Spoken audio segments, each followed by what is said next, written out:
For those of you that don't know me, I am Veena Jetty. By the end of this quarter, we will have transacted on over $800 million of multifamily assets in my portfolio. In the last 15 months, we would have raised over $100 million in retail capital. So I'm excited to share with you how we do that and how you guys can do that too. About 80 to 90% of our investors are repeat investors with me, which is a KPI I track very closely. It's actually the most important KPI I track. Let's talk about what the landscape of private equity looks like today, right? Most of our investors have unrealistic return expectations for where the market is today, right? They have education gaps that we need to fill in. They are looking at 10 different deals that are showing us better returns. These are all the objections that we're getting from our investors today. So how many of you guys raised capital in here? Raise your hand. All right, how many of you have raised $1 million? Keep your hand up. What about 10 million? Okay, how many of you want to be able to raise $30 million in 30 days? Okay, every hand is up in here, right? Okay, so let's talk about how you can do that. The first deal is always the hardest, right? So if you have never raised capital before, or you've raised capital before, you know this. My first deal was absolutely the hardest deal that I have ever raised for. I was raising $1.2 million. I had 6 weeks to do it, which feels like a lifetime compared to the deals we're doing today. And I remember I cried myself to sleep for 6 weeks straight. One night, my husband woke up in the middle of the night and goes, "Okay, honey, wake up. I think you're having a bad dream." I'm like, "Listen, we have to sell everything we own. I have to liquidate our 401ks. He's like, "Okay, yeah, well, you were sleep talking." I was like, "I have to sell your Porsche." And he was like, "Wait, what? What are you talking about now?" And so, but spoiler alert, we did it. Now I can make a phone call and raise $1 million or $2 million if I need to. And so let's talk about how we get there and what we're going to do to get to that mindset as well, right? So the first mindset that everybody should adopt is that every single person is an investor. You don't talk to anybody that is not a potential investor. You want to have an elevator pitch that you have practiced and you know, and give them enough information to ask you for more. So the other day, I went on Google, I YouTubed how to change an electrical outlet. So naturally, I became a master electrician. I was like, I'm going to change the outlets in my office. So I get in my car, drive down to Home Depot, and I find the guy in the orange vest. I'm like, "Hey, I need to change my outlets." He starts talking about like amps and voltage or something. I was a master, but I hadn't gotten that far in my master electrician course on YouTube. So I asked him for all the tools I need, and he goes, "So what do you do that you're trying to change this? Or do you have like a contractor helping you?" And I was like, "Oh, I am a multifamily investor. I put together groups of investors to buy apartment complexes collectively, kind of like a Groupon for multifamily investments. And I have investors that get double-digit returns." That was all I said to him. And he goes, "Oh, how can someone be an investor in those deals?" And I said, "Oh, you can sign up in my portal. This is my website. If you're accredited, you can just come into my deals if there's room available." And he said, "What's the minimum?" I said, "It depends on the deal, but usually our minimum's around $100,000. And he was like, "Okay, great. Can I sign up in your portal?" And I said, "Absolutely. I'd be happy to have you in my portal." So a lot of people would see the Home Depot employee and think that they're not accredited, right? But he was accredited. He was working there in retirement because it was a hobby, and he enjoyed home improvement. I've had investors I've met on planes, the person sitting next to me on the plane, the person in the lounge, the person washing their hands next to me in the bathroom is a potential investor.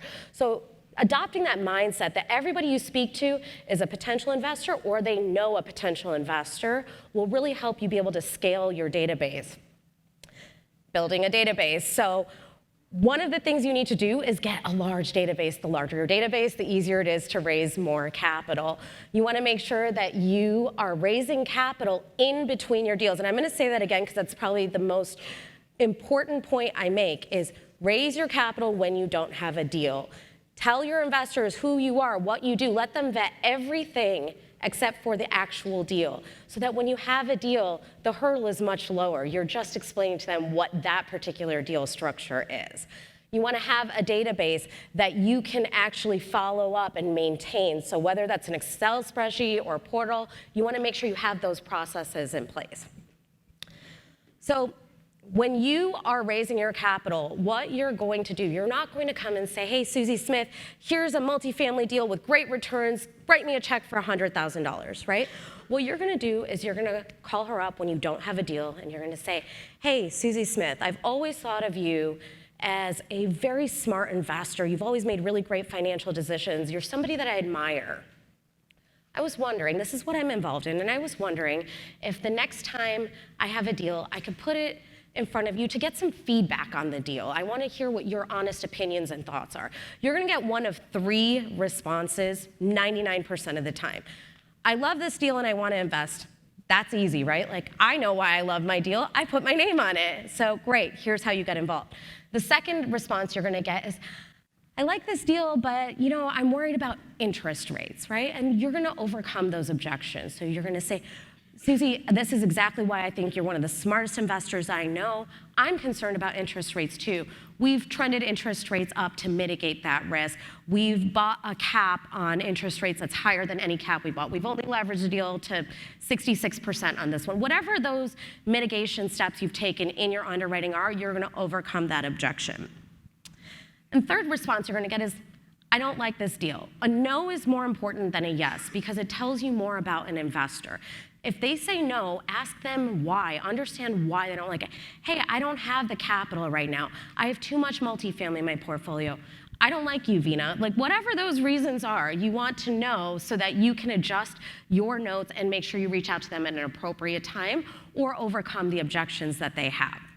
Okay, I'm not going to talk through this slide, but these are going to be 4 terms that you want to be very familiar with before you reach out to any investors. So take a moment, take a photo of this, know these terms, know them about your deal and how to interact with your investors about them. I'll give you guys a second here. Okay, everyone got a picture? All right, 3, 2, 1. All right. So your next action item, and you're going to do this today before you leave here because everybody can do this. It's very easy. I want you to narrow down who your investor avatar is. Who are they? Are they single? Are they married? Are they men? Are they women? Do they have families? Where do they live? What do they do? How much money do they have to invest? The better you understand this investor avatar, the better you can speak to your audience, the better you can tailor your deals to what they need. Understand your investor avatar. Okay, this is very, very, very important because raising capital is one thing, but making sure you keep the capital coming in is another. When you are underwriting, garbage in, garbage out, if you put garbage numbers in, you're going to get garbage numbers out, and you can put a fantastic deal with made-up numbers in front of your audience exactly one time. After that, you won't deliver, you won't get reinvestments, you won't get referrals, and you're basically done raising capital. So make sure that you are putting in realistic investor expectations into your underwriting. We always like to say we protect the downside, we let the upside take care of itself. In that, you're going to want to put processes and systems into place. So every single point in your capital raise should be how can you make it a good investor experience for your LPs, but also how can you reduce the friction and the amount of time it takes you to interact with your investors. So start thinking about what processes and systems you can put into place. Can you use an e-sign portal like HelloSign or DocuSign or one of those? Do you use an investor portal? Do you use MailChimp? Are you going to set up email sequences? How are you going to interact with your investors in a quick and efficient manner? You also are going to want to think about, can I put together a buy criteria presentation, an investor brochure, a performance report, something that an investor is going to ask you, hey, who is Vive Funds? What does Vive Funds do? Great, I'm so glad you asked that. Here's our company brochure. Here is our investment strategy. Here's our performance report. It cuts down the administrative response time where I'm not typing out an individual response to investors. You can do this today. You don't have to wait to do this. In that, you're going to want to think about your investor package. So our investor package is very routine. Everything we do is fairly vanilla. We rinse and repeat, and we do one trick, and we try to do it really well. So you're going to want to think about what goes into your investor package. For us, these are the things that we have in it. We have our offering memorandum. We have our accreditation template. We have our wire instructions, our PPMs, our welcome letters. And you don't need to reinvent this wheel. You can sign up. There's probably 100 sponsors just in this room right now. Go sign up on every single one of their websites. See what they're putting in there. See what you like from one sponsor and from another sponsor, and make it your own. You don't need to reinvent the wheel here. Okay, this is just an important sidebar. I'm not an attorney. I'm about to talk about securities laws for a second. So make sure you reach out to a licensed securities attorney. This is just for education. With that, before you raise capital, so even now, when I raise capital, my very, very first call is to our securities attorney. He's on my speed dial.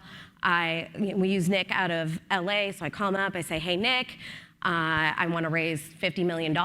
This is what I'm looking at doing. Here's the market. Here's the general deal. And we're about to get it under contract, or we think we will. What are we doing? He's going to give me the most up-to-date rules and regulations for SEC laws and securities laws. So you want to make sure that's the first call you make. And the reason I say this is because most of us are going to use Reg D 506B or 506C.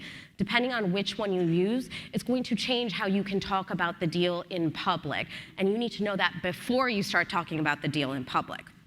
So this should be one of your first calls when you do have a deal on the table, so that you're following the appropriate rules and regulations out there. So I'm going to just kind of wrap up here by kind of going over the process again. You're going to want to get your asset under contract. You're going to call your securities attorney. You're going to raise your debt and your equity. You're going to close the transaction. You're going to execute the business plan and hopefully make a bunch of money for your investor. This is process. Is my mic going out? All right, there we go. This has been the process that has worked for us. So right now we're in the middle of a capital raise. We're raising about almost $50 million. We have 60 days to do so, and so we have gotten these systems and processes into place so that we can raise this, $50, $100, $200,000 at a time. So KPIs that you guys should be tracking as you're raising your capital. One that we track is the reinvestment rate. I want to know how many of my investors are not just putting money in once, but they're putting money in twice, 3 times, 4 times into my deal, because that tells me that they're happy with what we're doing. They're happy with their experience with us. They're enjoying being investors in our deal. What happens then? I also ask them for referrals. I ask them for their friends and family to be involved in the deal. And this actually is not in my slide, but I will share this with you. One of the things we do when we raise capital is we have 3 rounds of investing. So the first round goes out to all of our current and previous investors. Those are the easiest investors to raise capital from. They already know you, they've already trusted you, they've already liked you enough to put money into your deal. They've taken a positive action to invest into your deal. So that's going to be the first list that our investment opportunities go out to. After that, they go out to what I like to call our VIP list, which is our friends and family list. So this is any investor that is referred by a current or previous investor to us gets onto that second list. By the time my deal goes out to that second list, I'm usually oversubscribed, or I'm getting pretty close to being oversubscribed. So the third list goes out to my wider audience, and that's just anybody and everybody. So once we get to that third list, we're definitely oversubscribed. You want to make sure that you're getting oversubscribed. The faster you do that, the more demand there is for your projects, the easier it'll be to get investors to move forward and execute documents quickly and raise your capital more efficiently. So with that, if you guys have not yet raised $30 million in 30 days, if you follow these steps, you definitely can build the processes and systems to get there. And the more efficient and the faster and more smooth you can make this process, the easier it'll be to continue scaling up and being able to make those investments. So